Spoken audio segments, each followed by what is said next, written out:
There's a map going around right now. 4 states, California, New York, Vermont, New Hampshire, colored in with 2 words next to them: significant snow. And underneath it, a number: 81%. That number is real. NOAA published it. But the map is doing something with that number that NOAA never did. And if you're booking a ski trip, flying home for the holidays, or you've got family upstate, the gap between those 2 things is going to cost you money. 3 things in the next 9 minutes. 1. Whether the Super El Niño is actually happening. The answer is yes, and the numbers are bigger than the headlines. 2. What NOAA's own winter outlook actually says, which is not what that map says. 3. One line sitting in NOAA's own documentation that quietly makes every snow map you've seen this summer impossible. I'm saving that one for the end. Once you hear it, you can't unsee it. Quick and important. I'm not a meteorologist, and this channel is not a weather service. Everything here is a plain English summary of publicly available forecasts from NOAA's Climate Prediction Center and Columbia University's IRI, current as of early August 2026. It's general information, not travel, safety, or financial advice. For any actual decision, your source is the National Weather Service and your local officials, not a video. The narration is AI-assisted, and the graphics are illustrations, not photographs of real events. These forecasts update every month. I'll give you the exact next dates at the end. So, is the Super El Niño real? Yes, and it isn't close. NOAA has an active El Niño advisory. Sea surface temperatures across the central and eastern equatorial Pacific are running above average. And here's the part that matters. The atmosphere has coupled to it. The wind patterns over the Pacific have shifted to match the ocean. That's the difference between a warm patch of water and an actual El Niño event. NOAA's call: El Niño strengthens through the end of 2026, with a 97% chance it holds through early spring 2027. 97. And that 81% from the map, that's the strength forecast. An 81% chance this reaches very strong between October and December. Columbia's IRI runs a different check. They count models. In mid-July, 23 out of 26 models were forecasting a very strong El Niño, peaking in that exact same October to December window. Every single model kept El Niño running through the entire forecast period. 23 of 26 independent models agreeing isn't a hunch. That's a signal. So the map's foundation is solid. It's the building on top of it that's the problem. Because here's the first thing the word super does to your brain. It makes you picture a thing. A storm with a name, spinning toward the coast with a landfall date. El Niño isn't a thing. It's a condition. NOAA declares El Niño when that patch of Pacific runs 0.5 degree Celsius above average for several months in a row. Very strong, the one everybody calls super, is when it passes 2 degrees. 2 degrees in an ocean. That's the whole definition. There is no super El Niño warning. NOAA doesn't issue one. It's not a category on a storm scale.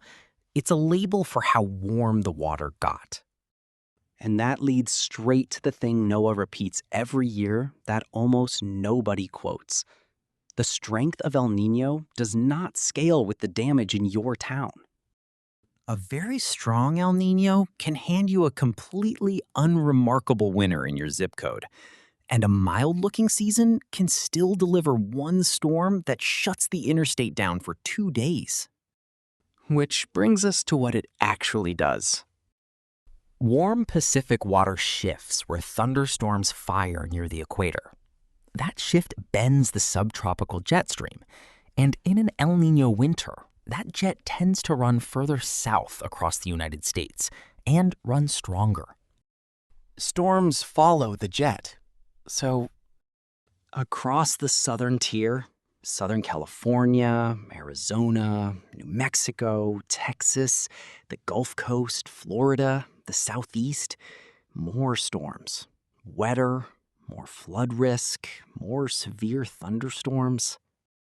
Across the northern tier, the Northern Rockies, the Pacific Northwest, the Northern Plains, the Great Lakes, into southern Canada, the storm track often sits further away, milder, drier.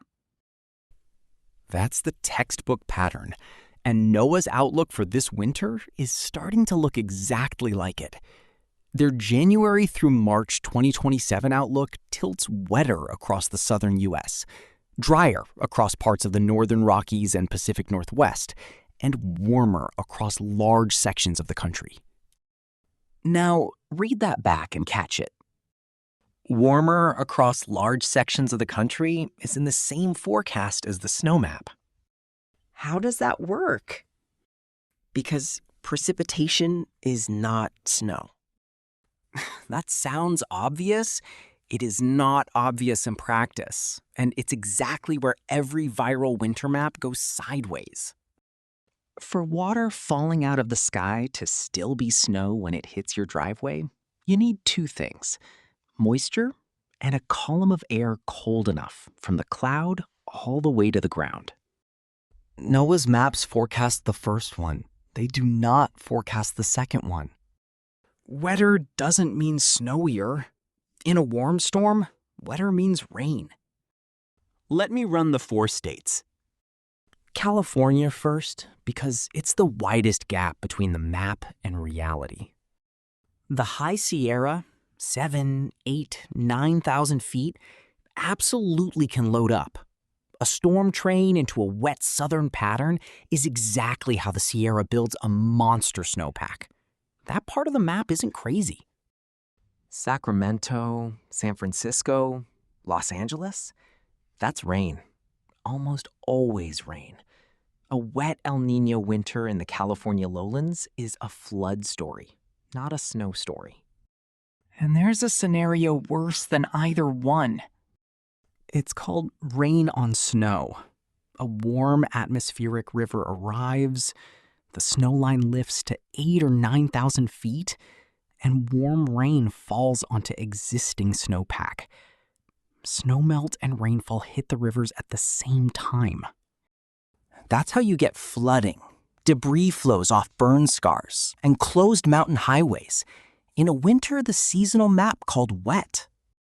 So for California, will there be snow is the wrong question. The questions are, what elevation is the snow line? Is an atmospheric river coming? And is my pass open? New York. The word New York on a map is doing enormous work. New York City and upstate New York are 2 different climates wearing the same shape. In the city, the Atlantic is right there. Warm air rides in off the ocean, and a storm that starts as snow flips to rain by midnight. That isn't unusual. In New York City, that's the default. Upstate, the higher terrain, the lake effect belts off Ontario and Erie, that's where a foot lands and stays. Completely different game. So when a map says New York, ask which New York? Vermont and New Hampshire, real ski country, real elevation. And yes, big storms happen there. But a strong El Niño doesn't guarantee a big New England snow year. Warm air pushing north turns powder into heavy, wet snow, or sleet, or rain, at the summit, not just the base.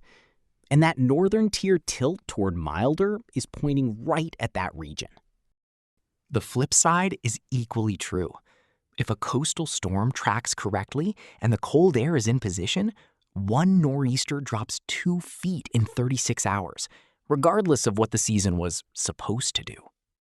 Season total and single storm total are 2 different numbers. Almost nobody separates them. Separating them is most of the skill. Okay, the line I promised you. Here it is. NOAA's seasonal outlooks do not forecast snowfall. At all. Not totals, not inches, not for any state. NOAA says so directly, because snowfall generally isn't predictable more than about a week out. Read that again. Then look at the map. The map has snow on it. The forecast it's built from doesn't. Here's what actually happened. NOAA published probability maps for temperature and precipitation. Media outlets layered those over the historical pattern of what El Niño winters usually do and produced a graphic. That graphic got quoted by another outlet, then another. And somewhere in that chain, this region historically tends toward became 4 states will get significant snow. Nobody lied. The information just got compressed until the uncertainty fell out of it. And one more thing gets lost in that compression. Those percentages don't mean what people think they mean. When NOAA colors a region at 40% for above normal precipitation, that is not 40% more precipitation. There are 3 buckets: above normal, near normal, below normal, and the number is how the odds tilt across all 3. 40% on the above bucket means the other 60 is still split between normal and drier than normal. That's a lean, not a verdict. So what do you do with this? 2 lists, fast. If you're traveling, book refundable. Airfare, hotel, rental car, lift tickets. In a winter with this much storm energy loading into the south, the non-refundable rate isn't a discount. It's a bet. Stop thinking in states. Start thinking in elevation. LA and Mammoth are the same state and different planets. Manhattan and Buffalo, same. Driving into mountains, confirm winter tires or chains. And 4-wheel drive helps you go, it does not help you stop. On ice, the tires are the entire story. 7 days out, switch from seasonal outlooks to actual forecasts. 72 hours out, you're watching your airline, your airport, and the local National Weather Service office, not a map from August. If you live there. Southern Tier and California, prepare for water. Roof and gutter drainage, basement, and know whether your address sits downhill from a burn scar. Standard homeowners insurance doesn't include flood. Check that before the storm, not during. Northeast, prepare for ice as much as snow. Freezing rain is what takes the power out.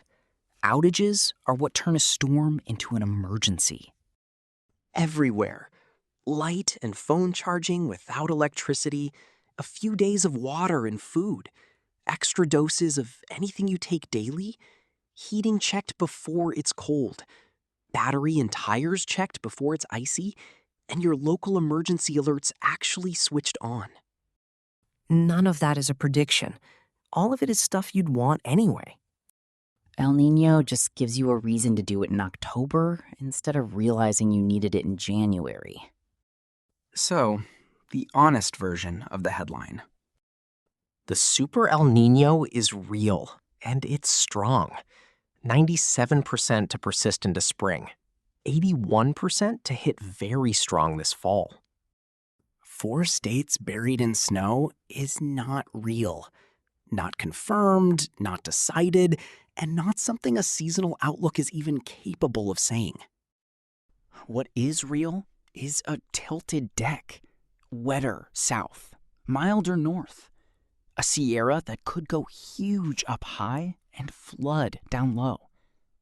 And a northeast where the difference between a legendary winter and a brown one comes down to storm tracks nobody can see yet. These outlooks update monthly. NOAA's next ENSO discussion is August 13th. The next seasonal outlook is August 20th. I'll post each update in the pinned comment, so you don't have to go hunting. So if you're planning anything this winter, that's the thing to come back to. And a question, because I want to know how this lands. Are you changing your winter plans or waiting? Tell me where you are, state, and roughly what elevation. I read those. Whatever the maps say in November, the rule doesn't change. Seasonal forecasts are for preparing. Weekly forecasts are for deciding.